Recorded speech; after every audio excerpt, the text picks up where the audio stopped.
Hey, welcome to Guitar Knobs, the guitars, gear, noise, and nonsense podcast, hosted today by these knobs. Tony Dudzik, Pick Guardian. Hey, everybody, it's me, Todd Novak. Welcome to the Guitar Knobs podcast. We are happy that you are listening to our show.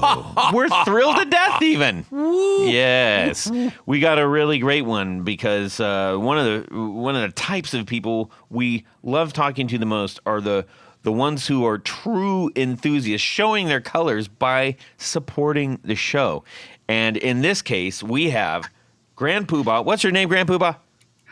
This is Enrico Fernando from New Jersey, proud supporter of the Guitar Knobs, and as you said, Grand Poohbah. Yes, very exciting. We're going to find out what makes him tick, what is his guitar story, and you might say, like, why? What's all the hubbub? Well, here's the thing.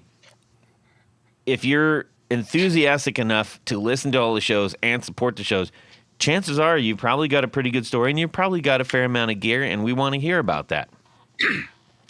And it's the right thing to do, doggone it. So we're happy to have him on, and we have to say before we do anything that we officially, truly thank you for your support of our show. We could not do it without everyone just like yourself, Enrico. And likewise, thank you to you guys. I won't stop saying it. Thank you for, doing your show. I think I speak for a lot of your fans that, what you do definitely brings a lot of guitar joy. Every week, it's something we look forward to every week. So just the fact that you do what you do consistently, that's the key. What episode number is this? This will be 377. 377, wow. Yeah, I mean, to be able to do that, for years and years consistently, I mean, that's an accomplishment. And you guys should be definitely super proud. Thank you. We are. We love it. And it blows my mind every time I put a new number up there. I kid you not. I got to pinch myself every time I'm, putting one out there, publishing one. That's the word I was looking for. And it is a great joy in mine and Tony's and all the other chapos that jump in here life. So thank you. All right. We've got a couple of announcements as per usual. Tony, wait a minute. Why don't you tell the people that maybe we might have a lot of new listeners right now? That's possible. Give just a rundown of what we do on the show. Well, Todd, we love to talk about gear, specifically boutique gear. Well, we talk to the people that make this stuff. Yeah. These are the boutique builders. That's things like pedals and guitars and amps and accessories, all of the good stuff. And influencers. Yeah, we've had influencers and authors. Major world-renowned musicians. Yes. Authors. Yeah. And we do 101s. Yes, that's where you learn. Try to at least give some kind of, view into what the particular subject is. Yeah. The best we can. Yeah, like we've done the Rickenbacker one. We've done a lot of them. We've done the Marshall one. Are you going to count them all right now? I'm just going in my head, and that's very difficult. Yeah, I think you reached the other side of the wall already. Oh, what? And I will say right now, we are about to launch a new type of episode, which I'm very, very excited about. Oh, yes. And the cool thing is that we said, how many of these can we do? And we're still counting. So are these going to be sub-episodes? I cannot say. No, they're full episodes, but I cannot say any more than that. Okay, come on. Give us a little clue. Just a little hint. No. Come on. It might have something to do with 4 on the floor. 4 on the floor. I wonder what that could be. That's all I can say. Okay. I won't push you. Yes. Jeez. Okay, so very, very excited for that. I don't know if I can state that enough. Anyways. Also, on top of that amazing introduction, we have a couple of announcements.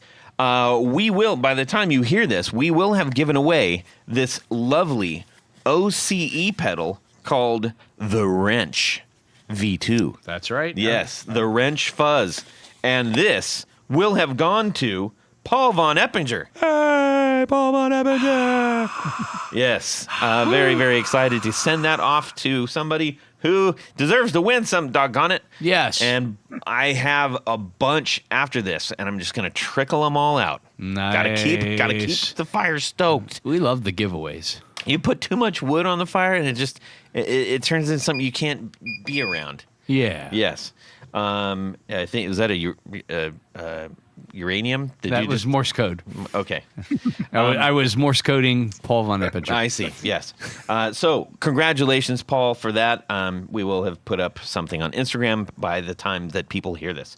Also, I want to point out, if you haven't already, go and listen to the Gibson stories. They're really, really good. I've watched, I think, almost all of them.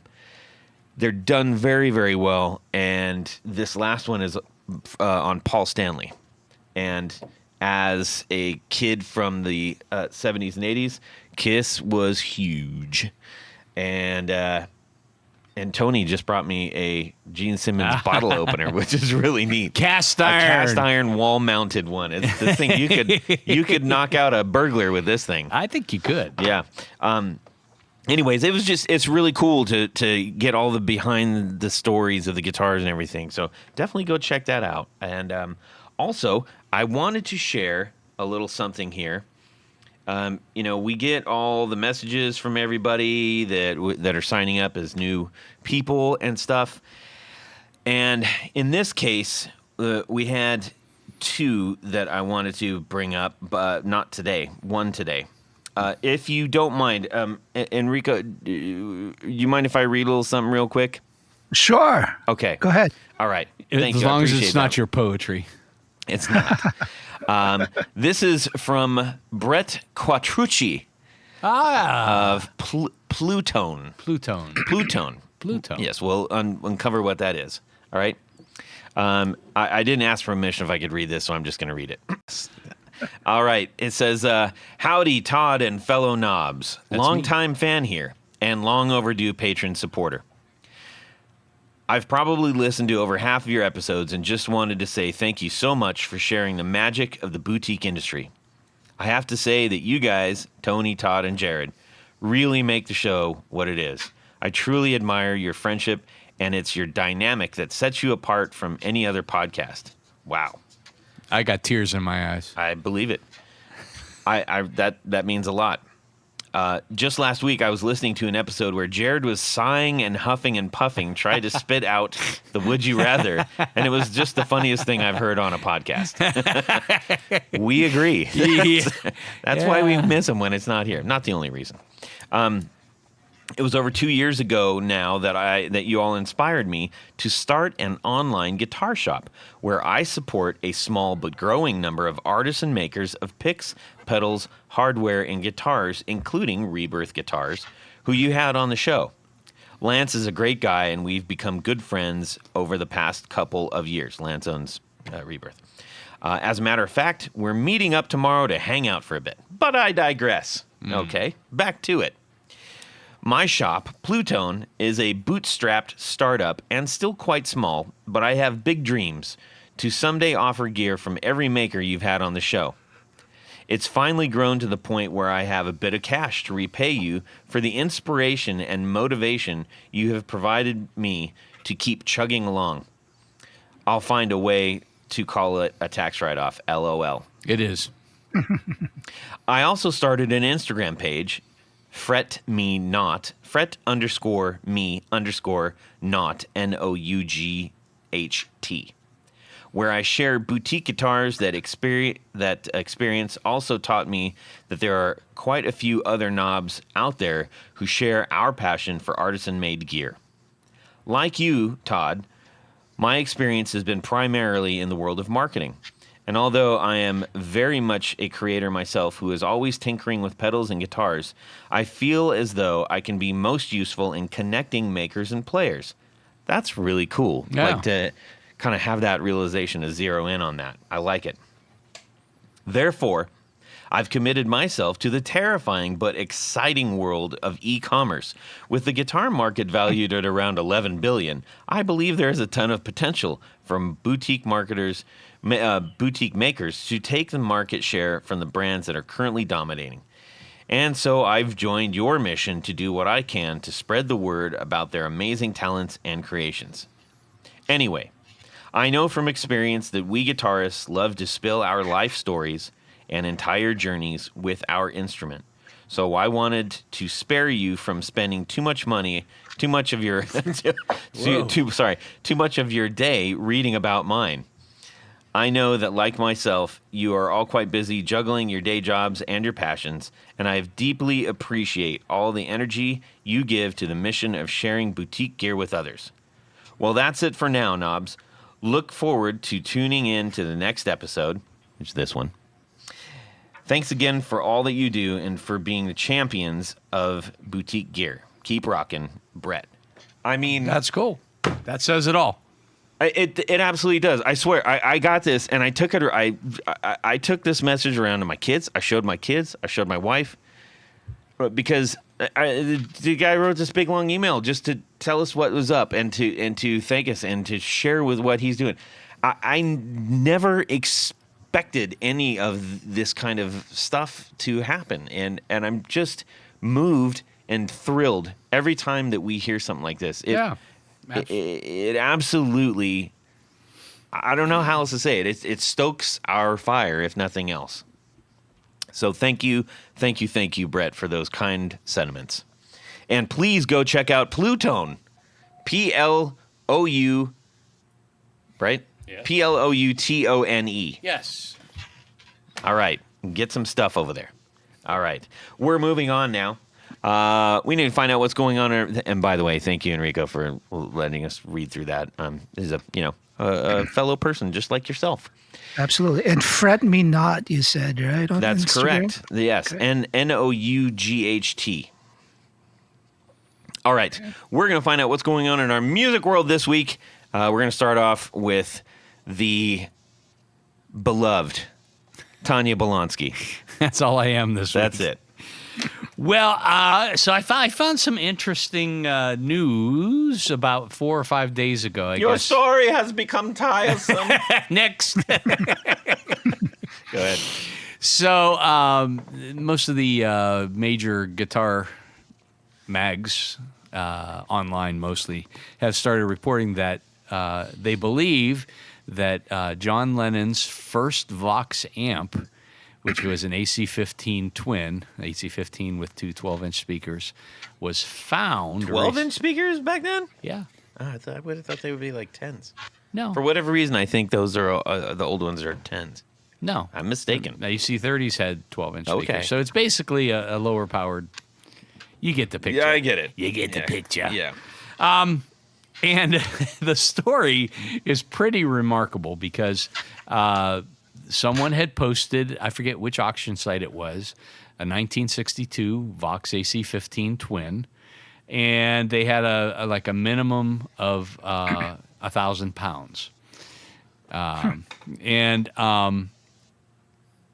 So obviously they had no idea what it potentially was. So the guy that eventually bought it, and I'm sure he was not alone, had requested some additional photographs, one of which was the back plate that has the model number and serial number. And clearly, I saw a picture of it. It's 4583, which was John Lennon's Vox AC-15 serial number. Wow. Now, in subsequent years, the thing, because it originally was fawn colored or the kind of a lighter color, right. Someone had spray painted it black. What? Yes. The speakers were changed out to greenbacks. So the guy felt fairly comfortable. He said, I wasn't going to spend more than 15,000 pounds on it. And it went, yeah. And it hit 15,000. He said, I'm not going to spend more than 16,000 pounds on it. And he bought it for 16,000 pounds, really kind of on a hope and a prayer. That's like $20,000. It's about closer to $21,000 now, yeah. So plus with all of the That's not bad for just a surcharges. guess, by the way. You're so smart. Did I ever tell you that before? There's a very good chance that it is. I mean, somebody would have to go to a lot of trouble to try to make a fake version of that amp. And the fact that they only had 1,000-pound reserve on it means that they just said, oh, I've got this old 60s Vox AC-15 twin. Wow. That needs. So other some work. people knew what was going on. So yeah, obviously, if it bounced around. So this was an eBay thing? No, I don't think it was on eBay. I think it was a British auction site. There's a very good chance because there were only 30 of them made. Oh, wow. In 1962. Okay. People that have seen this amp looked at the componentry, the electronics inside. Most of them are dating to 1962. So it's legit. And the fact that it was spray painted black and everything else. Man, that's a lot of money. Goodness. Well, sakes. I would be afraid of it, but to spend that kind of money on something like that. But if it pans out, I mean, it could be, I don't know, $250,000 amplifier, maybe more. You think so? I mean, there's other celebrity-owned amps. I mean, this was John Lennon's first Vox. It's in all, a lot of pictures of them in the studio in the early 60s. Yeah. So I just think it's pretty Not cool. black, though. No, but they stripped it. Oh, they did? Yeah. I mean, they got the paint off of it, and it looks much like it did before. And they got rid of the greenbacks that somebody had put in, and he found a pair of vintage correct Goodman speakers, which would have been in there, Elnico speakers. Yeah. And that's something. I mean, people that have played through it said it's like a time machine. It's like going back to 1962. Wow. And it sounds great. So, well, all right. So a 212 AC-15. Yeah. Huh. I wonder how that sounds. If you would have listened to our Vox 101, you would have heard about I don't remember that part. That was a slog of. That was 2 shows. Give me a break. Oh dear, Enrico, what do you have going on in your music world here? Well, I just say that 250,000 for that amp sounds actually kind of low, Tony. You think? I mean, if Mark Knopfler can sell his guitar collection for, what was it, 11, 12 million? Yeah. I would imagine something like that, like John Lennon's first amp. Huh. I think like $500,000. $500,000? Wow. Yeah. I mean, there would be somebody that would probably pay it just to say, I've got John Lennon's first Vox. Yeah. What are you going to do about it? Yeah. But it's just kind of cool. I mean, I love hearing stories like that. Paul McCartney's bass just got found after all of these. His original Hofner bass got found after all these years, and I mean that was crazy money for that. Sure. But and I'm sure that these players.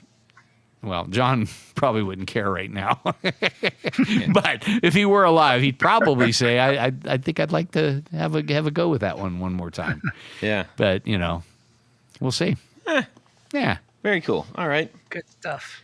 So, yeah, my music week. Right now, I'm just working on bass parts. As much as I love I like guitar as my main instrument, I probably have the most fun playing bass. So I do a lot of recording. So I'm prepping for my new release, trying to come up with some cool bass parts, hopefully. And that's pretty much it. That's what I've been concentrating on recently, the last couple of days. What kind of bass? It's a Ibanez BTB. It's a 5-string. I forgot the model numbers. Those Ibanez. Yes. Model numbers can go. Let me see. 1835. So it's a 5-string. Right. But very, very cool bass. It's my only bass. But it's definitely probably the most fun instrument that I get to play with. I love playing the bass. You're right. It is super fun. It's just there's something, especially if you do play guitar a lot. It's a nice jaunt down to the you make a left at the main road and you're playing bass. Yeah. But yeah, that's about it. I mean, the other thing I do is I do play in a cover band that's run through this really cool local music academy that I go to. And it's sort of like the way I get to play live every month, a couple months. And it's a way for me also to start learning sort of all these songs that I've always wanted to learn. So right now I'm working on learning Tightrope by Stevie Ray Vaughan, which is very, very hard. But I'm giving it my best shot. So that even that in itself, it's fun, but it takes time. So let's see. For me, What about you, Todd? yes, indeed. I did spend a bit of time resetting several of my settings in my HX Stomp because we got a bunch of new stuff that we're doing, and I went to the board and I started putting some regular modulation pedals and stuff, and then I realized I'm like, man, oh man, I don't have enough power chords for this stuff, so went back to the Stomp. I had it off for a little while, and so spent some time resetting that. And if you're trying to do it on the fly on the board, it's not ideal. It just isn't. It's just it's a very small screen. If you have to make adjustments or you mess something up, then yeah. But being able to plug in and just go with it was very, very, very helpful. So wait, why do you have to reset it? Oh, I didn't have to necessarily reset it. I just decided to clear out my old, Gotcha. my old saved ones and just redo them all clean in a clean fashion now, and rename them so that they made sense for the songs and stuff like that. Because I kind of use it as each saved setting is for a different song. So I can, pull in, a couple different kinds of tremolos for different things, et cetera, et cetera, et cetera. So, yeah. And then as I was doing that, I also was going, okay, so that the HX1 came out a while ago. What's that all about? And because I remember kind of dipping into it and pish-poshing it because I'm like, well, I got a Stomp. Why do I need that? And my biggest gripe about the Stomp is it takes two plugs from a power source, because Why is that? Because it requires like 900 milliamps instead of like 500. I think that's the situation. So out of your power supply, you have to give two plugs, and then it goes into a converter. So that sucks, because they're like, well, now I'm down 2 pedals to have this one. But the HX1 only it goes normal single plug kind of thing, but it's only one effect at a time. And I thought, okay, well, I'm not really using lots of different effects on each song. If I need one or two, it's kind of like that's the thing. So I'm thinking about that. I'm just, thinking about it in the back of my head, because the Stomp is so powerful and it's got everything in it, but I don't need everything. Mm-hmm. So I just need a handful of timing and modulation effects that I need to access. I don't need to access the amps. I don't need to access the drives. I like my analog drives. So it's a consideration. Takes up considerably less amount of space, blah, blah, blah, blah, blah. So there you go. Yeah. More research later. It's just, that costs money, and it's not something that I have the liberty of You don't have spending on. I'd have to sell tree some in your stuff. backyard? I gotta have to move some stuff. Gotta move a few things. Yeah. Enrico, maybe you know a few people in Jersey who can help me with that. Maybe. How do you play when you play live? Then do you bring your own amp typically, or? Yes. Yeah. Okay. What do you play through? I play through I almost said a Fender. How about a Marshall? Yeah, I play through a Marshall Origin 50. So okay. it's 50 watt head. Which is kind of a Fender. Hey, you. I'm not. Take it easy. There's not a bad thing. I mean, Yeah. it's not a typical Marshall. It isn't. It's not a typical. It's a little bit different, but I do like it, and I also like it because that's what I have. Yeah. And that's out of the twin 12 slant cab that kind of goes with that. So it's worked out really well for me.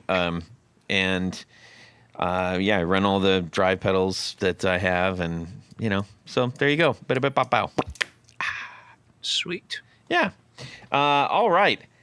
The best thing, Tony, Yes, Todd. when I am trying to figure out all this stuff on the boards, I'm so glad that I have a big box full of Tour Gear Designs patch cables. Tour Gear Design I don't patch have cables. to worry. How am I going to hook the what? Tour Gear Design patch cables. Yes. I don't think I've ever heard of that before. It's new, isn't it? But honestly, I'm just like, I'm so happy that I have those because I have something that will fit any configuration that I can imagine. And also other pedal boards. If I need to build those out, I'm like, yep, I still have them left over. I probably need to get some more, actually. Can never have enough. You can never have enough. You need all the sizes. And if you need to go get all those sizes and all of those different links, you're going to go to tourgeardesigns.com and you're going to load up that cart. And in the coupon section, Tony, what are you going to put? You put the guitar knobs, all lowercase, all one word. And you're going to save how much? 15%. 15%. There is 0% reasons not to go get these, ladies and gentlemen. Okay? So just go do that. Do it. Make yourself happy. Save a bit of money. Yeah. And have a fantastic pedal board experience. You're gonna love it. All right. Thank you to Tour Gear Designs for sponsoring our 4 on the Floor. Tony. Let me get a little bit of this. 1, 2, 3. 4 on the floor. All right. Enrico, Fernando. What is your 4 on the floor? My 4 on the floor let me take a look at my pedal board here. All geared up with Tour Gear Designs, patch cables, of course. My first one would have to be the Fairfield circuitry. What do you call this? Shallow water. So this is one of those pedals I'm not a big fan of manuals, so I don't know exactly what every knob does, but I know exactly the sound I get out of it, which is this really excellent warble. From what I understand, the modulation is randomly generated, and but it's got this really cool, almost like tape-like warble. It's sort of on the edge of subtle. Yeah. But I have the mix. I typically use it with the mix all the way up, and pairing it with really distorted tones, especially if you play metal, it gives it this really unique sort of like vibrato almost. But yeah, that's my first one. I love the aesthetic of their pedals. They're just super cool. I've actually reached out to try to get Fairfield on the show, and it has not worked out up to this point. But I'm going to try again. Doggone it. Mm-hmm. Yeah, you should. I mean, I think they're out of Montreal. The design's super beautiful. It's very metal. Lo-fi. Yeah, but the sound is stamped and stuff. Yeah. But I'm looking forward. That's a great company. They got a lot of cool pedals that I'd love to get into. But the Fairfield circuitry, pretty much I try not to almost overuse it because I love the effects so much. Uh-huh. And it's not obnoxious. That's the other thing. So it's kind of it's on the edge of subtle, but it's there. You definitely hear it. It's like this. It gives a really cool warble. That's how they describe it. Nice. Nice. Number 2. My number 2. This one I got last year. It's the Maris LVX. So this one is almost like cheating in a way because it's obviously so powerful and there's so much you could do with it. But I've always been a big fan of the Maris pedals, but I've owned a couple pedals from them that I always thought sounded great. But my main complaint about Maris pedals was the usability. Yeah. Yeah, like the whole like the knobs are like have like sub functions. You press function and then you turn the knob and you don't know what the setting was. So that was my main complaint about all these like previous Maris pedals, except this one. So this one is actually relative to a Maris pedal is really super friendly to use. I mean, it has a lot of menus, but it's actually once you sort of get the way to use it, it's pretty intuitive. And When they offer two different ways in, of sort of a yeah, typical linear style, and then this like cloud kind of thing. yeah, and the modulation on it, the modulation capabilities. So I'm like, I own a couple synths as well, so this has it. Similar to the typical capabilities you get with modulations on a synth. So there's like a lot you can do with this. But even their presets that they have on here, they are really super awesome. Obviously, you can get delay and reverb, but they have a really cool preamp. I guess they call it a preamp section where you could sort of modify the signal a little bit with like either a drive type or a preamp type, so on and so forth. Right. But the main thing is it sounds super pristine. They are really remarkable machines. I mean, when we had them on the show and we're going through their two latest releases, including this one, I mean, it was just to do the the research on it. It was like, wow. So impressive. And I like the bubble menu. yeah, it's The really, bubble menu. It's very cool. There's virtually nothing that thing can't do when it comes to delay. Can it make you play better? It'll make you sound better. Maybe not make you play better, but I guarantee it'll make you sound better. Yeah.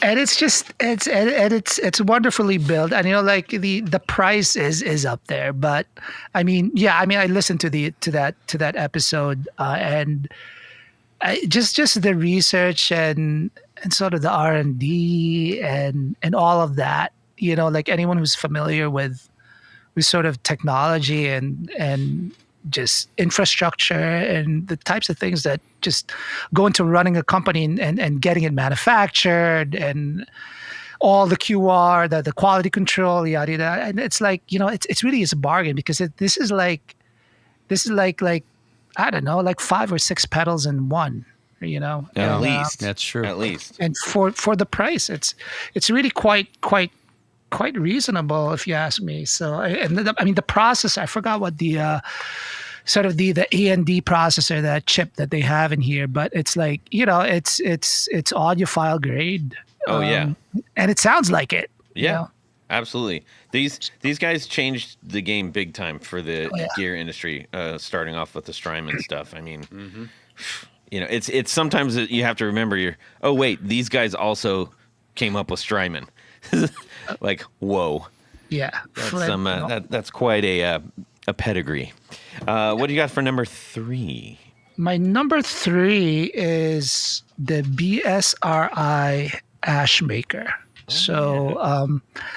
You guys have had Baltimore something Research Institute. Yep. I think, and it was, I remember that specifically because when I started listening to you guys, it was around 2020. I remember that was one of the first episodes I'd listened to. Oh, nice. And the Ashmaker is primarily a distortion pedal for bass. So I mentioned before, I love playing bass, and basically all my bass tracks have gone through this since 2020. Uh-huh. Your fries are done, by the way.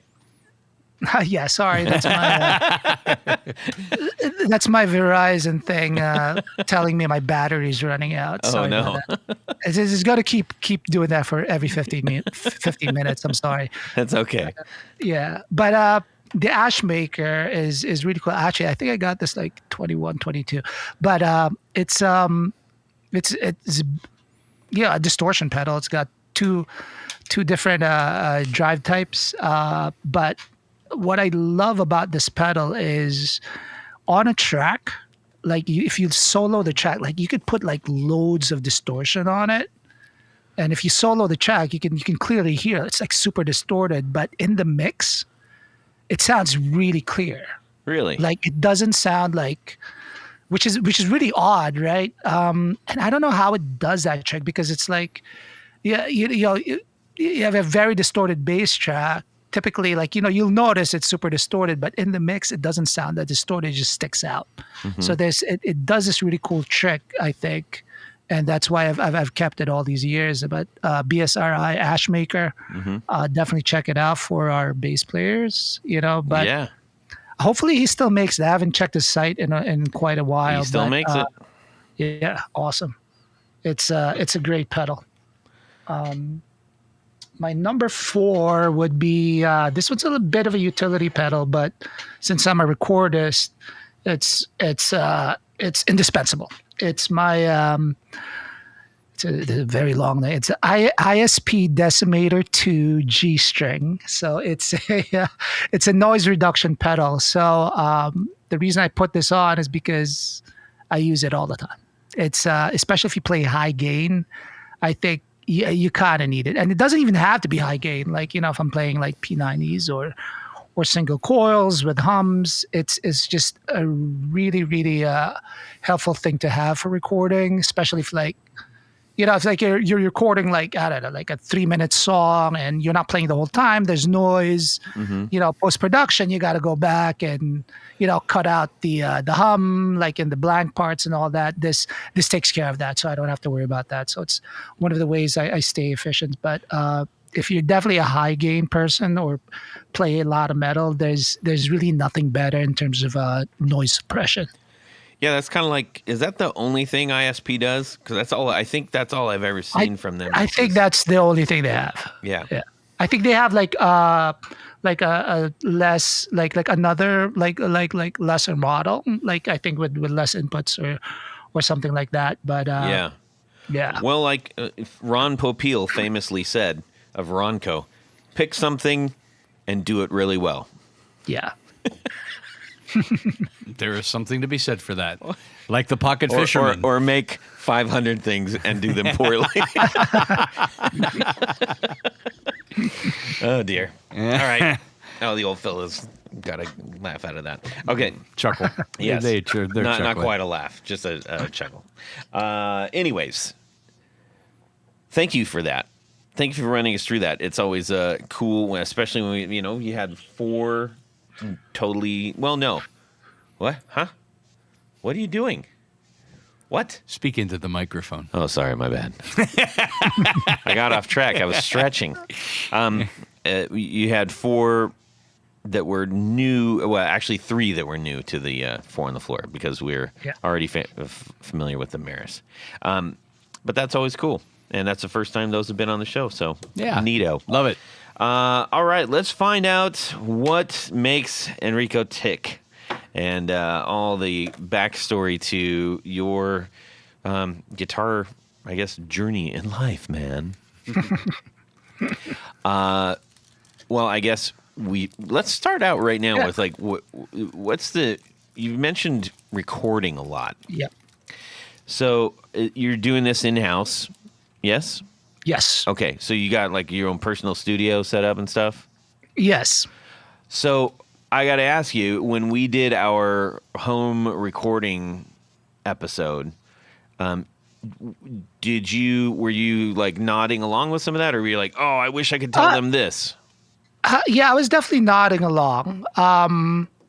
If there's one thing sort of maybe I would have emphasized, kind of like workflow. That's a thing, right? So yes, for a lot of us, like hobbyist recorders or whatever, like at home recording. One thing that I found out in my journey through the the recording sort of journey that I came to is like it's all about workflow. Like just set everything up so that you pick up your guitar, plug it in, and get started. Like just try to keep all the technical stuff to a minimum.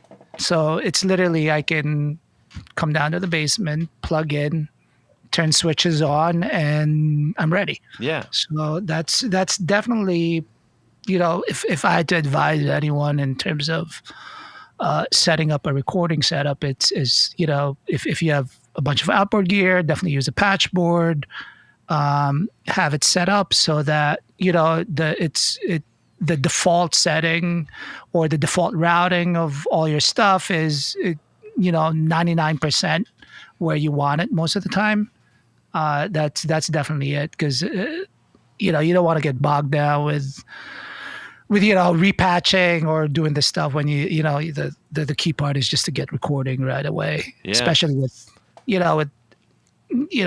we all like work, we all got stuff to do, so I might only get like 30 to 40 minutes, if even that, of recording time each day. That's one of the things I definitely make sure I'm able to do. That's smart. May I ask what you do during the day? Okay, I'm an analyst. I work for a very large insurance company. I'm not gonna say who, but Sure. but yeah, I'm a finance guy, mostly on the investment side. So it's a demanding job, but it's not too crazy. That I actually do get some time, especially in the evenings, to kind of do this, play guitar, record, and whatnot. So Wow. That's super cool. I'm glad that you didn't say I'm an importer exporter. So, okay, I'm also curious. You mentioned noise reduction and a couple other things. When you record, tell us a little bit about your setup. Are you miking an amp? Are you going direct? How do you operate? Okay, so right now, after years and years of trying stuff out, I pretty much settled on recording direct, but through the Universal Audio aux. Yeah. So I do use real amps. I have 2 amps here that I use mostly. I have a rev generator. I think it's called the G50. It's their 50-watt head, and pretty much I go through the aux, and that's it. I go direct. So it's obviously it's with the family at home, you can't really crank up a 50-watt with cabs and whatnot. But the aux is, it's a great product. I have to say. Because I've tried them all. I've tried a Kemper. I tried what do you call it? That British company. It starts with a V. Victory. I've done the HX Stomp. I have an FM3, which is the fractal one. So I went through all of that, but I settled on just using the aux through an app. So Yeah. but it's definitely, I think, the best of both worlds, because you still kind of get a really cool head like an amp, but going through the excellent speaker emulations they have on the aux. My only complaint on the aux is it I don't think it's ever been updated since I think maybe it has had one update in the 4 or 5 years it's been out. But Really? Yeah. but you know what? It's like, if it's not broken, why fix it, right? Right. It's still a pretty cool product, and I've had it for a couple of years now, and that's where I've settled into. Yeah, that's excellent. So, and are you saying you're doing bass mostly out of that? Or you're doing guitar and bass? I do the guitar mostly through the aux. With bass, I just record direct through a preamp. Okay. Right. Through the BSRI, the Ashmaker, into a preamp. I have a couple of preamps. Like I have a very clean Millennia preamp, which is really cool for going direct with bass, and that's what I use. Nice. Are you doing? Let's talk about. Are you going into what is your DAW? And sorry, if anybody's listening and I just lost you, like your DAW, that's just, what program on your computer are you using? Logic. Okay. Yeah. Me too. Yeah. Yeah. Logic's pretty Universal. It's the only one I know. So Yeah. but it's it works. But yeah, so that, in terms of my music life, that's basically it. I spend most of my time, my free time basically recording. I do have a music project. Like, I've been recording since maybe like 2013 was when I sort of got into recording. And let me tell you, like, the recording gear versus guitar gear. I mean, recording, like, that diving into that hole of gear. I mean, it's guitar is great, but there's like the universe of recording gear, from compressors to preamps, mics, and all that. It's just it's such a big whole world. other thing. Yeah, but like I've had a couple of recording projects is what I usually do. Sometimes I work with friends and I do tracks for them or whatnot. But right now, my main project for the past couple of years has been Herath. It's Herath. It's sort of like how I release my music nowadays, and and that's what I've been releasing a lot. It's also an audio visual project, really. Yeah, that's a big part of it. I was hoping you were going to bring that up. It's kind of like if you wanted to listen to a graphic novel. Exactly. So, good. I'm glad I got that one right. Yeah, so it's like I'm really into animation as well. Growing up, I was very into drawing. So about 6-7 years ago, I started to very, very slowly learn how to animate. And a lot of the stuff that you see on my page, it's all hand drawn, animated, and well, the animation is not hand drawn, but it's like I use an animation software called Toon Boom, and it's all 2D. And that's sort of a big part of what I want to put out there. It's both the audio, obviously, which I spend a lot of time on, but equally as important is the visual element. When I first saw that, two things came to my mind. One, from an influence standpoint, was Kubo, the animation, the movie called Kubo, Kubo. Yep. If whoever out there has not checked it out, highly recommend it. And it just there's a odd, purposeful, aesthetically purposeful, like, stiffness to it. Yeah. And also the animation from the when the Deathly Hallows are being explained in the Harry Potter movies, when they switch over into the animated story. As soon as I saw your stuff, I was like, those are the first two things. Like they came together, and I really appreciated it. I thought it was great. I love the tiger. And the fact that you were like, I'm doing this music, and I believe he must be doing the animation too, or else he's got like his kid or his brother, or his mother, or something like that. Is doing it, and I also really appreciated that, because it is so hard to put visuals to your own music. I mean, and I'm coming from 25 years in the creative industry, and it is the hardest thing. But for me, by far, I'm just way too critical and to be able to do that. So I really do appreciate your effort there. Yeah, I mean, especially animation work. It's very it's definitely time consuming. But I mentioned workflow before, and it's almost the same thing, right? Like you kind of got to set yourself up. As you learn the tools, you get a lot more efficient, and you figure out ways of, like how I draw my art, right? How to color it in Photoshop or whatever. Like, you figure out ways to kind of get to the same quality, result, but in less time. Right. Right. The nurse should be in a second, by the way. Yes. Call from the hospital.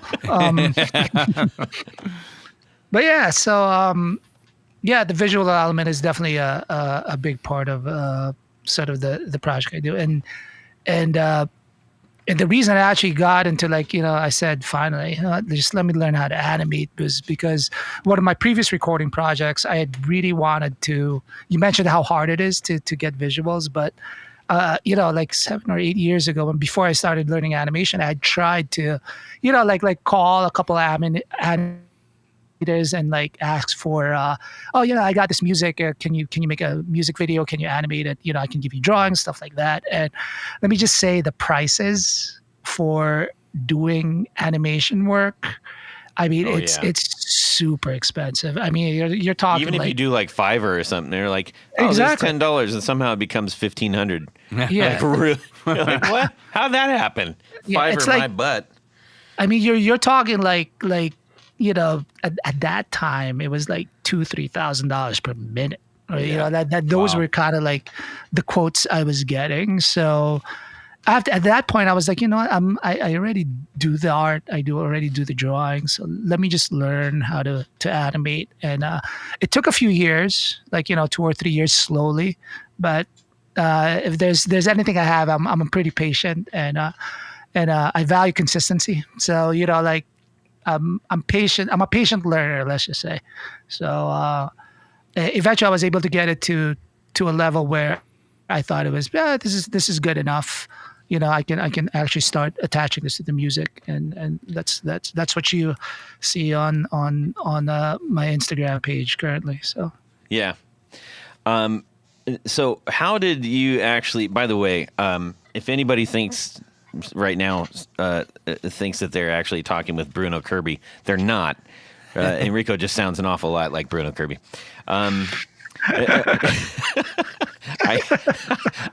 The minute when we first started, I was like, that's the first thing that came to my mind. I was like, anyways, that's awesome. Yeah, I'll take that as a compliment. Also how he would say that too. This is getting weirder by the minute. Anyways, so what? How'd you get the bug? How'd you get the guitar bug, man? Oh, the guitar bug. I come from a very musical family. 6 kids, big family, but every single one of us plays an instrument and or sings. My father was a guitar player. My mom was a singer. Nothing professional. We were none of us are professional musicians, but I'm Filipino. So it's just music as in general is a big part of Filipino culture. Not so much like popular music, but like in parties, like somebody brings out an acoustic guitar and starts singing to songbooks and whatnot, and everybody sings along. That sort of thing. I think that's pretty common across many cultures, but especially my family. Especially your culture. I mean, that's a very family-oriented culture. Yeah. So yeah, I mean, my brother taught me how to play guitar with an acoustic. Like I think I was 9 or 10. So I'm in my mid 40s right now. So that was a long time ago. But I guess in terms of the moment probably was like when in the 90s when Nirvana came out. So I still remember the first time I heard Smells Like Teen Spirit. I think I heard like a 15 second snippet on TV, and after that I was like, yeah, that's what I want to do. Yeah. So that happened to a lot of people. Yeah, that was big. That was big. So what was your first, we'll call it a proper guitar? Okay. Actually, I'm holding it right now because I've kept it all these years. It was, I don't even know what model this is. The Ibanez RG. No, no, it's an Epiphone. Okay. This one's a weird one. Now that I look at it, I haven't looked at this in years, but my mom bought this for me for my 16th birthday. God bless her. She took me to, I think it was a Robbie's Music City, and I think it's in Wayne on Route 46 up here in Jersey. And she bought me one. Near Fountains of Wayne. Yes, exactly. No, I'm serious. Yeah, it is. Is it really? Yeah, it's like a couple miles down from that. But it's I remember when I got it, she brought me to the music store, and she got it was one of those like sets where like you get like a small amp. Yeah. And like the package. And I don't know what model this is, but if I can describe it to you, it's white, it's double cut, it looks like a Strat. It's got 3 single coils. It says Epiphone on the headstock. Does it have a banana? A hockey stick headstock? Yes, it's got the Explorer headstock. Okay, That's cool, yeah. And it says Gibson on the truss rod cover. Oh yeah. Yep. Okay. I actually ran across one of those at our local music go round thingy not too long ago. Yeah. Yeah, but I mean, like, I could say that definitely guitars.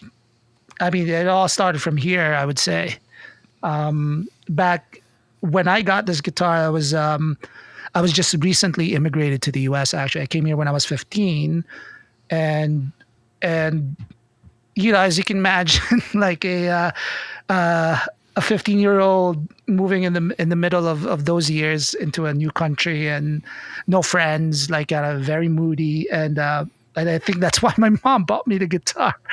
But it's through this guitar actually that I started to make friends and eventually started a band here in the U.S. And those 4 guys, four guys, we're still the best of friends, like 30 That's years great, later. Man. And yeah, man, I mean, this is just I've had guitar all my life, so this is it. That's cool. Well, we found out that is an S310. An S310, interesting. Yes, S-310. Yep. Yeah. Their take on a Strat. Oh yeah, that's right. S-310 WH on the behind the neck here. There you go. White. Made in Korea. Interesting. Yeah. Yeah. I mean, those are. I mean, there are a lot of people that cut their teeth on guitars like that. Yep. Yeah. Especially those packages, because that's was like, whoa, no, we got the guitar, we need an amp. That goes for good money now. Yeah. Yeah. Like, I should fix it up. I mean, it's not even strung up, but I have kept it for sentimental reasons, obviously. Yeah, for sure. A random question. When you came over, do you speak Tagalog? It's Tagalog, right? Yeah, that's I don't speak Tagalog that well anymore because we spoke from where I came from. It was a different dialect. It was called Ilocano. That's what we spoke mostly at home.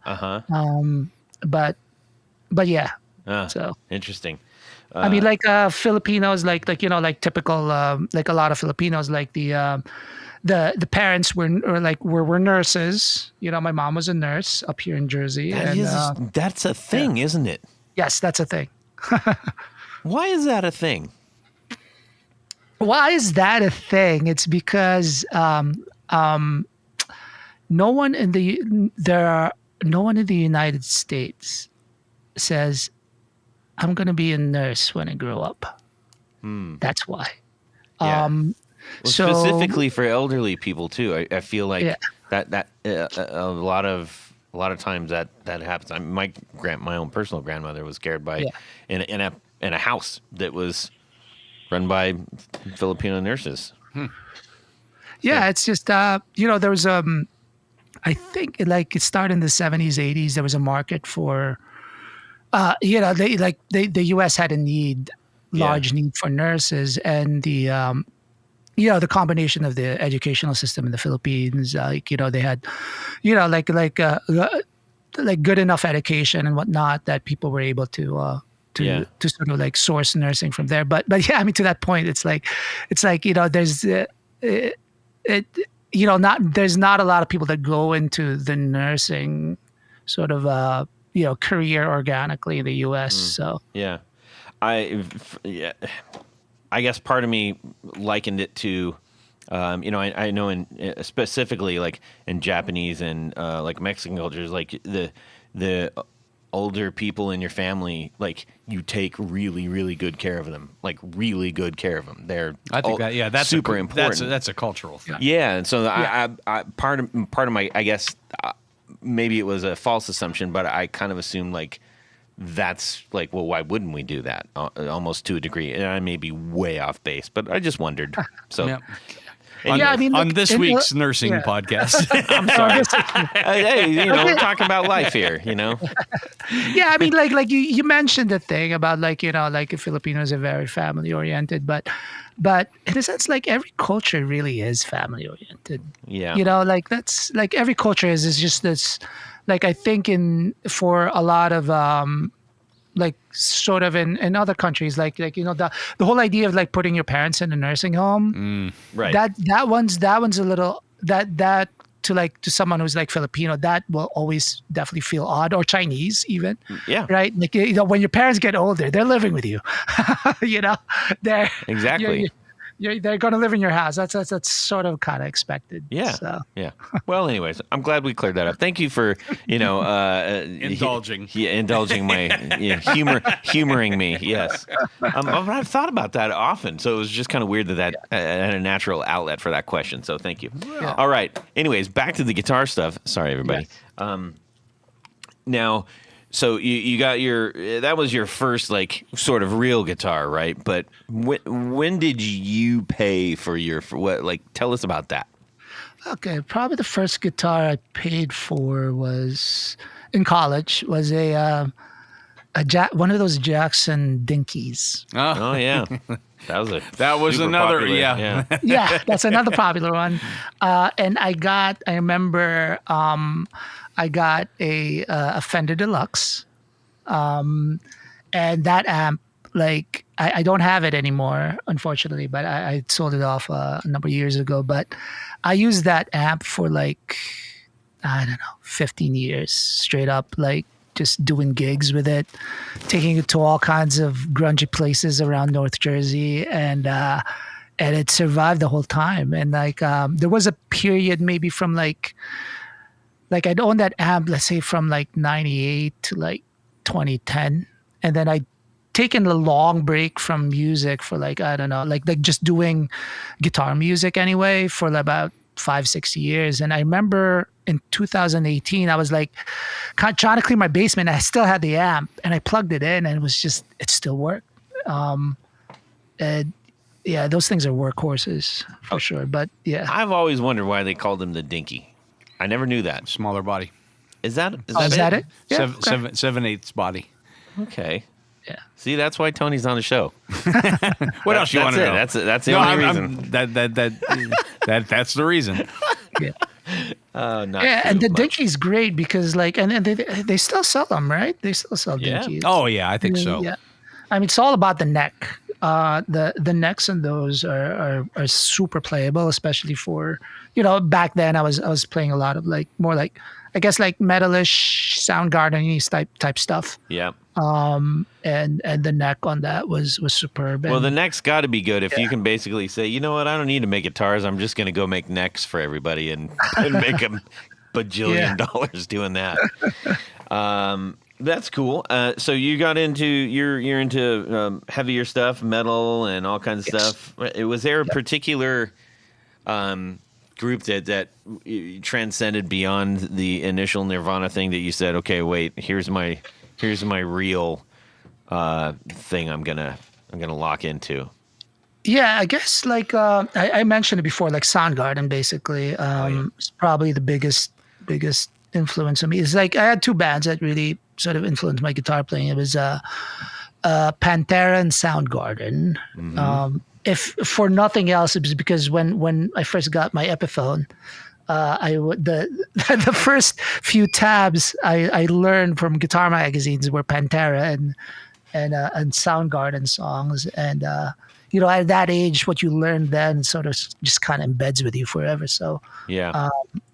And Kim Thayil's just his how do you say it? His the way he does like his harmonies, like his sense of harmony. Yeah. Like when you listen to his solos, it's very unique and really kind of cool, and something I've always tried to emulate. He was ever a since. huge influence on me. The whole, I guess I locked into a lot of guys that were doing sort of drone, open string playing, and him and Zoom and like he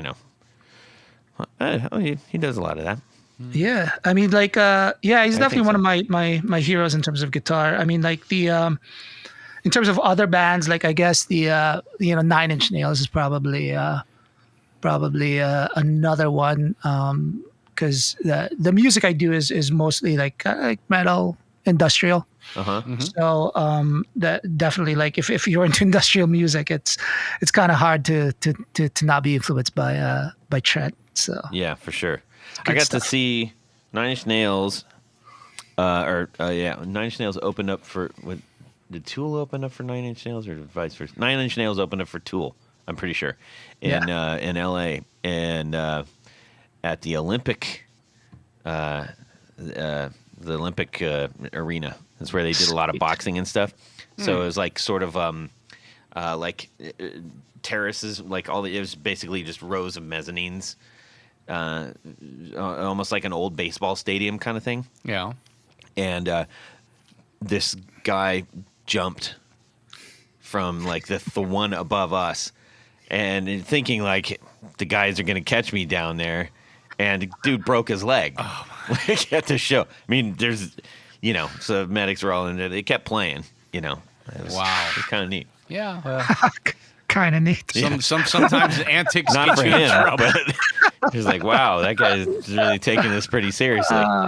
Oh my God. Yeah. That's amazing. I got to see Nine Inch Nails and Soundgarden. Was that 6-7 years ago when they came over Jersey? That, I mean, Yeah. I'm glad I got to see Soundgarden. Definitely. I mean, obviously with Mr. Cornell no longer with us. Right. Yeah. You want to hear? Here's another quick little sad Soundgarden story. So, they had just come out with Bad Motorfinger, and we went to L.A. to Hollywood area to do the meet and greet.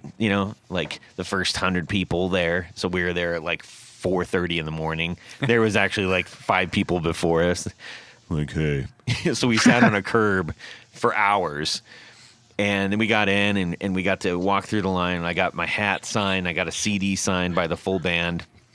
Wow. And then next to them was Pearl Jam, because Pearl Jam was opening for them, and I just walked right past them. And I don't have any. It doesn't do anything for me. Anyways. Yeah. And the cool thing was the first like 20 people or whatever got wristbands to go backstage for a meet and greet. Oh, wow. So I got a wristband. I mean, I had learned how to play guitar to with a CD player, pause, play to Soundgarden. And so I was just thrilled to death. And my friend was with me.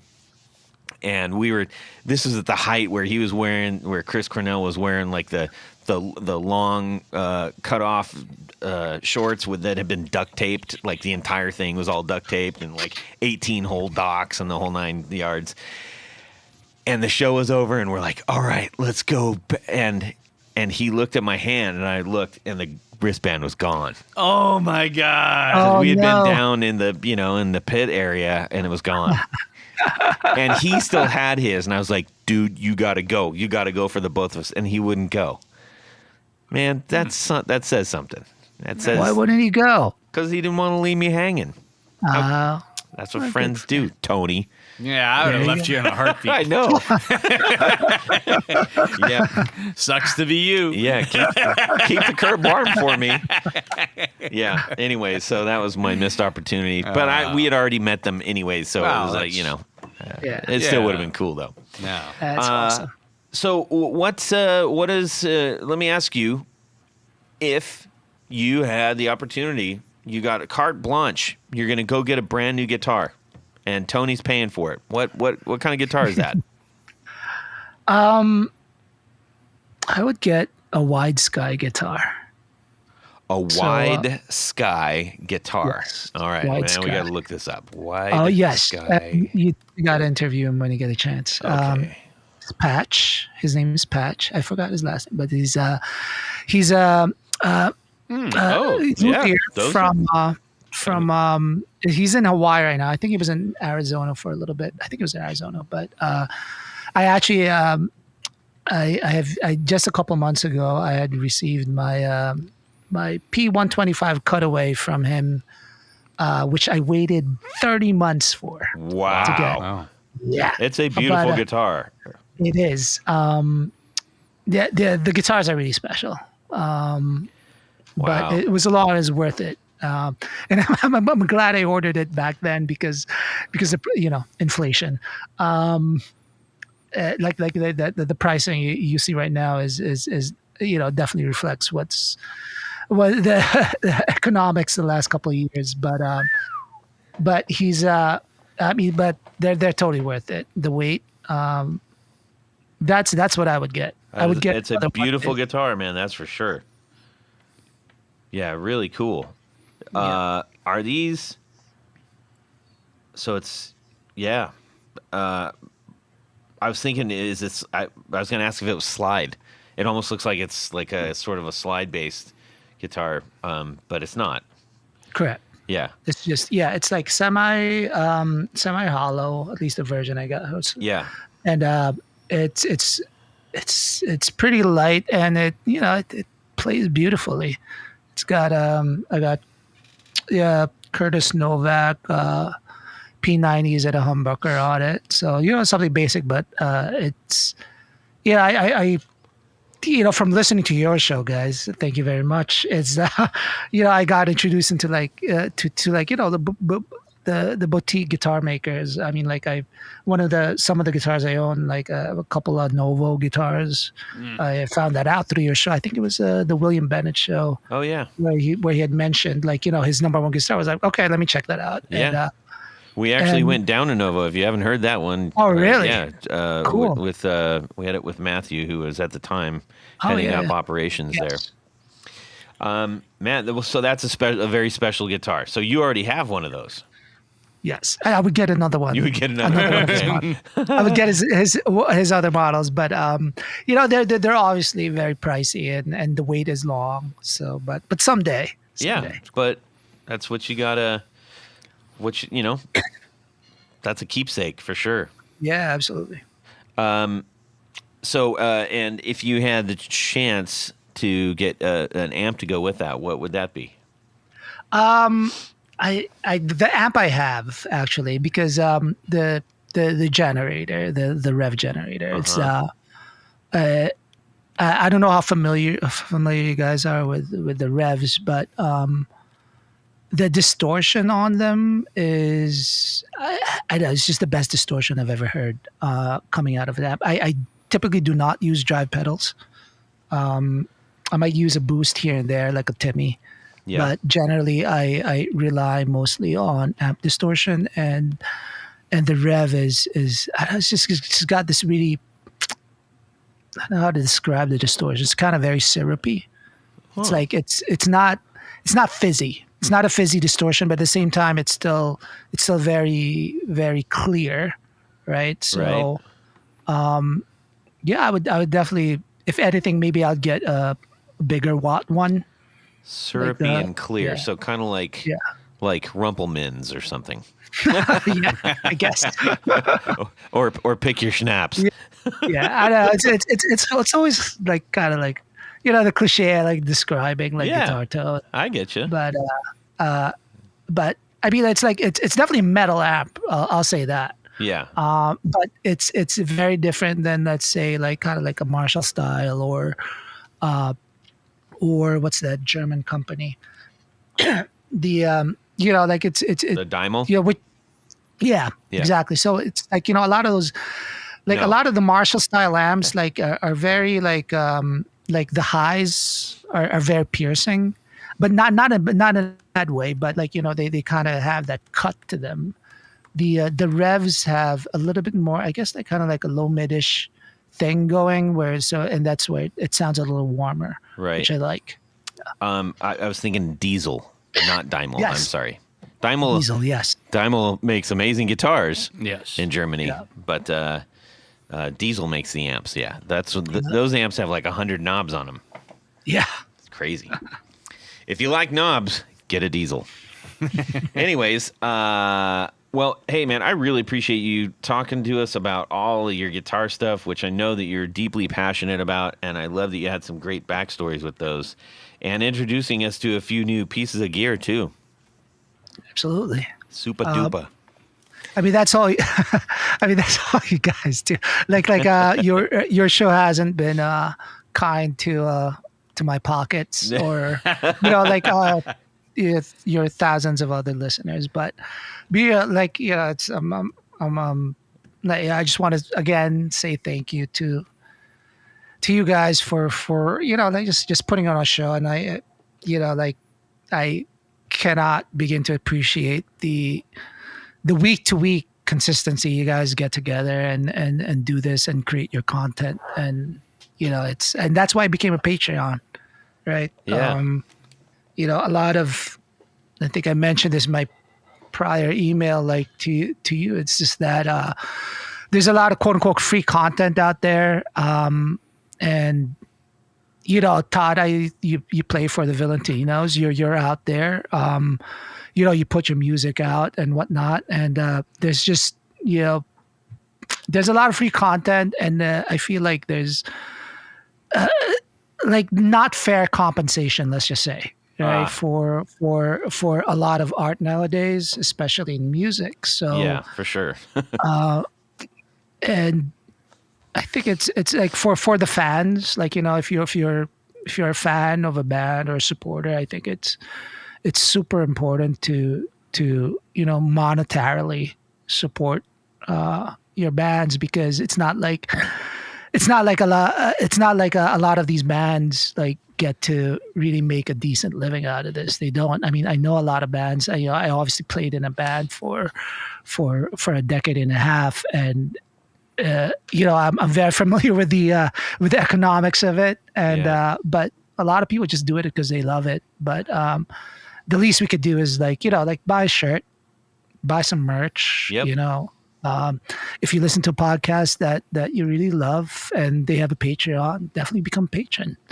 Even if it's a couple dollars a month, it all helps, right? So it does. You could not ask for a better endorsement. I really appreciate that, and I know that's coming from a deep place down in the old guitar heart there. So I truly appreciate that.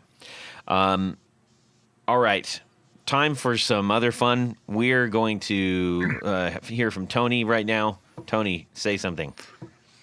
That's meaningful. Go ahead. Something meaningful. Yes, Todd, because at this part of the show, it's a little game we play called Would You Rather?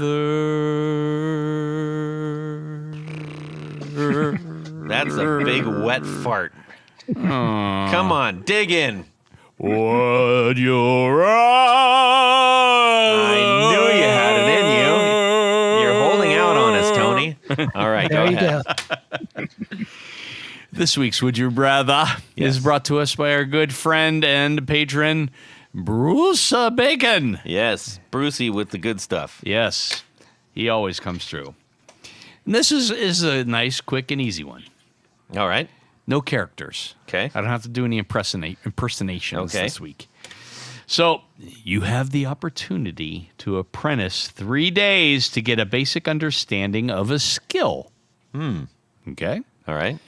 Would you rather spend time with an amp tech learning on how to bias an amp, or with a luthier learning how to level, crown, and polish frets?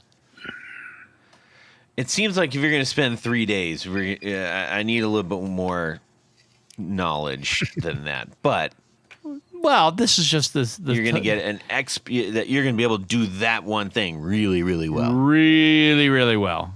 Okay. And the amp guy will probably say, well, here's the tubes that you're supposed to use. Yeah, you plug that some in, fringe stuff. And here's they got those fancy little machines that have the graphs on them. Beep, yeah. Beep, beep, beep, beep, beep, beep, yeah. beep, beep, beep, beep. They do Morse code. Yes. Things like that. Okay. I get you. So I guess the would you rather is, would you rather learn more about amplifiers? Yes. Or would you rather learn to make guitars more playable? Yes. Would you rather make amps sound better or guitars play better? There you go. Perfect. That's a very good question, actually. Yes. Tony?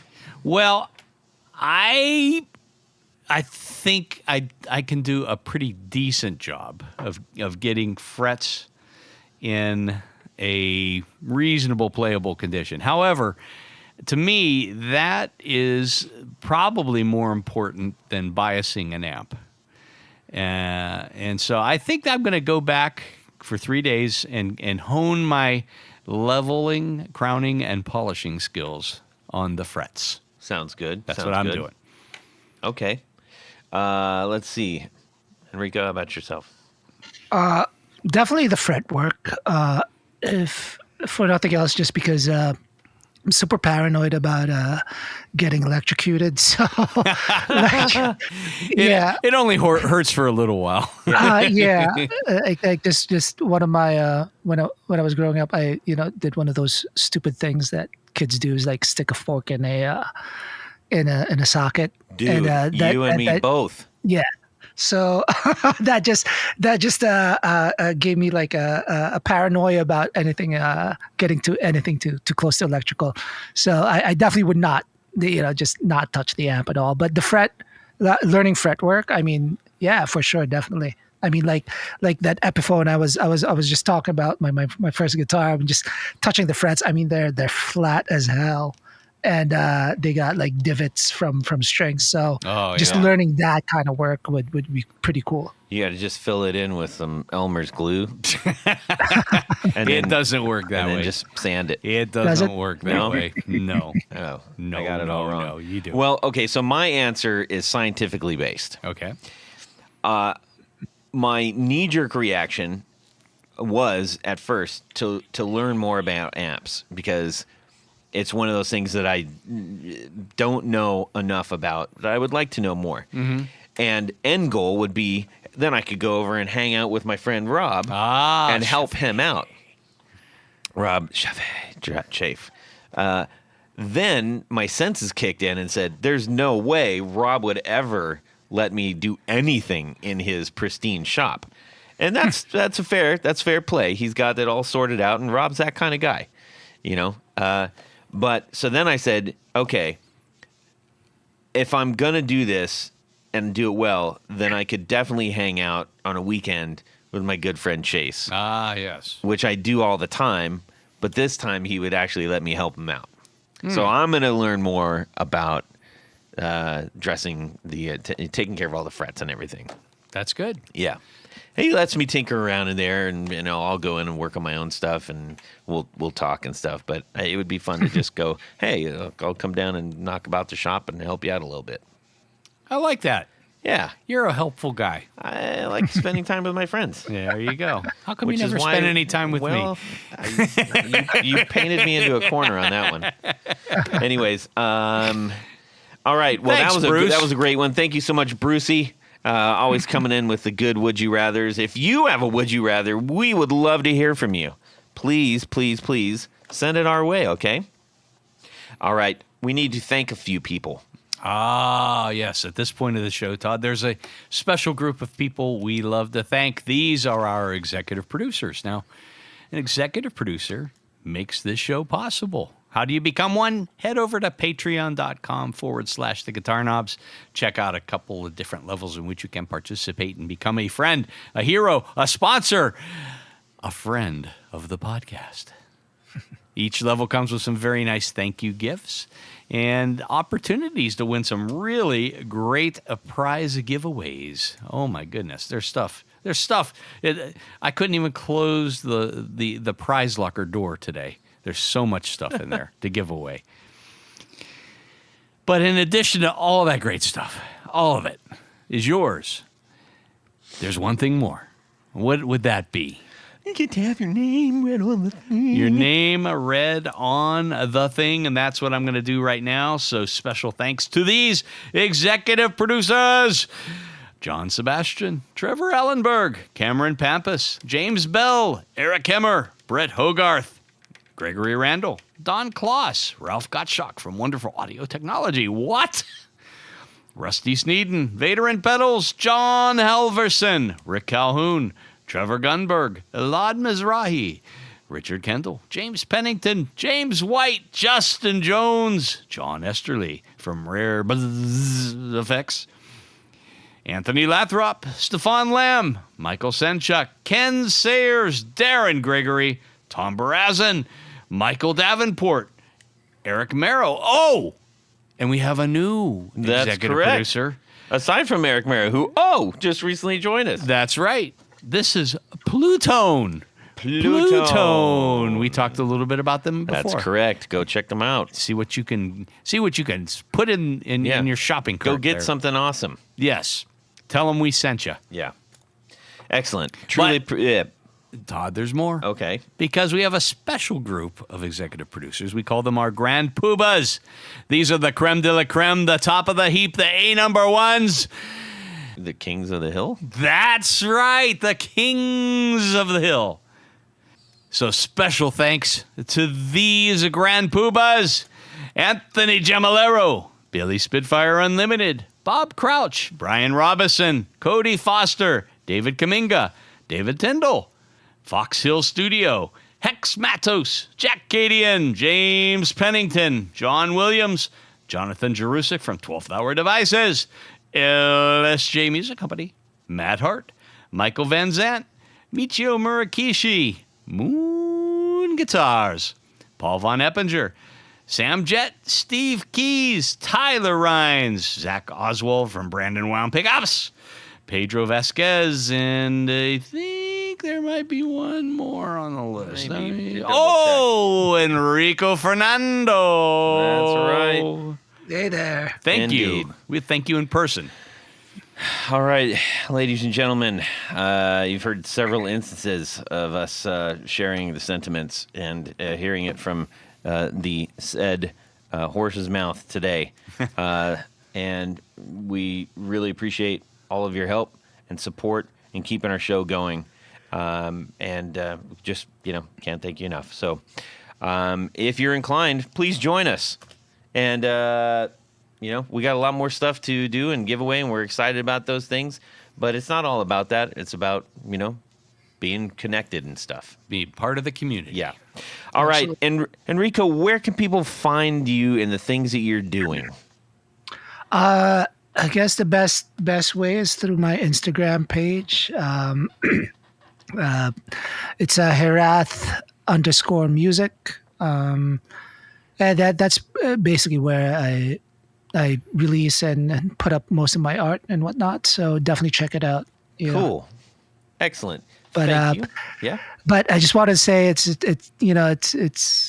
a great honor to be invited, and thank you so much for everything you do, and you're welcome. Also in terms of you thank me for the support, and I'm a very proud supporter of your show, and I hope you guys get to keep doing this for as long as possible. I mean, again, I'm still amazed at all these podcasts. There's not very many, as you know, I saw podcasts come and go, but to be almost close to your 400th episode, I mean that's amazing, guys, and definitely keep going, please. I appreciate that. We're doing it. That. And I'm going to drop something else on you real quick. So I just learned we just breached 850,000 downloads, which are only a fraction of the actual thing, but it's one of the main ones that they count. It's really sketchy how they count all the listeners and everything. But that made me just think. I'm like, all right, so we got to get to 1 million. 1 million. That's what we got to do. Let's do it. Listeners. All right. 1 million listeners. Yeah. Anyways, Tanya, what about you? Just head over to pickguardian.com. Check out some of the things that I do. But what do? I make custom pick guards for you. Do you have any questions? Shoot me an email. Let me know what you're trying to do, what you need, what pickups you're using, what material you're interested in. It's your opportunity to make your guitars more yours. Even more yours. Even more yours. You got to Can I script hold up this 2 out cards? for me. Do you have a few? Yes. What are you, hanging out with Jared? All right. You can shoot me a DM on Instagram at Guitar Knobs. You can also shoot me an email, but, the DMs work pretty well. It's nice and easy. We would love to hear from you. Tell us what's going on in your guitar world, and, introduce yourself and do whatever else. Also, make sure when you're driving around, pop in the old Valentinos for some good old-fashioned rock and roll driving music. Yes. All right. Thank you, Enrico Fernando, for Yes. joining us. We had a great time talking with you. I'm so glad that we got to hang out and share some time and get to know you better, and we're so glad that you were out there doing your thing. Thank you so much for the invite. Thank you bet. guys. You bet. Hey, everybody else out there, have a fantastic Guitar Week and subscribe. Woo-hoo-hoo. Ciao. New Jersey? That's right, New Jersey. Man, we get a lot of people. Got from a New problem with Jersey. that? There's a lot of New Jersey people. Yeah. There's a lot of people in that area Well, of the country. New Jersey and Philly. I mean, dude, I swear half of our supporters are from those two states. I'm gonna step over and shut the door. J'adore, is that French? Oh, I love it when you speak French. J'adore. Hear stories all the time. Me thinks Bruce doesn't make it back there much anymore. I don't know. You Yeah, don't think he's got like a big giant house in the hills up there? Do they have hills Yeah, in New Jersey? he- Well, you obviously know how the show goes. yes. And It's all downhill you from have here. Yeah. This is the best He part. ain't lying. Like air quality alerts and heat alerts. So just staying indoors most of the time. Yeah. Dude, now does the weather guy come on and go, we think it's in your best interest you stays indoors. You know? Essentially, yes. But, Maybe you it's- shouldn't go outside if you know We what I'm would hate saying. for an accident to happen. We would hate for something bad to happen to you. How do you go? Because it's Bluetooth. Wow, that's cool. I got it on lock. Let me hit that pad. Yeah, I mean, if you see any footage from the last tour, if he's playing a purple Rickenbacker 12-string, If you can see it with all the scarves and everything. yeah, the scarves do tend to cover a large swath of It's like area. Stevie Nicks up there, man. Oh Jiminy. yeah, boy, wouldn't that be? That would be an interesting Stevie Nicks and Little Steven. Yeah. They Yeah. should start a Scarves band. galore. Yeah. and Steven Tyler. What is it with them? Scarves R Us tour. Oh, man. Yes. Well, see, now we got to go down to use kids and stuff. I'm not. That was the first words out of my wife's mouth. So I suppose you're going to be buying all this vinyl now. Talk about food, guys, because I I love love food. Let's talk about food if you Yeah. want. I mean, Oh man, have you seen Tony? How are the pies there? We're in, He's got some in his neck right now. in By the way, my daughter, I need to go on record. This is her thing. She said, Dad, somebody in LA needs to have a restaurant, an Asian restaurant called Walking in LA. And she goes, you make sure everybody knows I came up with that. So there you go, Jane. I love you. I'm sure there is one. there has to be. There might be, but what if there isn't? Now somebody's going to make $1 million. Yes. $1 million. Caffeinating. What are you doing right now? Coffee. There you go. I love Yep. coffee. Oh, How do you man. take your coffee? Right in the mouth. That's the infamous clap. Not the one that Tony caught 3 years ago, but I do have a Dio song in my list for eventually to learn. So Yes. Holy Diver, yeah, obviously. So yeah. Set to ska. why not? Maybe. No, it you're has- ruining it. Has to be a walk. Back it up. Beep. They don't beep, have to use beep. a wall. I think. Back what up if the it was? joke truck. What was it? What was it? What if it was a hibachi grill? No. And away we go. Well, that's it for these knobs. Please visit our Patreon page at patreon.com/theguitarknobs. Visit our website at theguitarknobs.com for all of our past episodes, 4 on the Floor blog, and other good stuff. You can connect with us on social too at our Facebook page and share your gear and stories on our Facebook group. Also, be sure to check out our Instagram at Guitar Knobs. Catch you next time.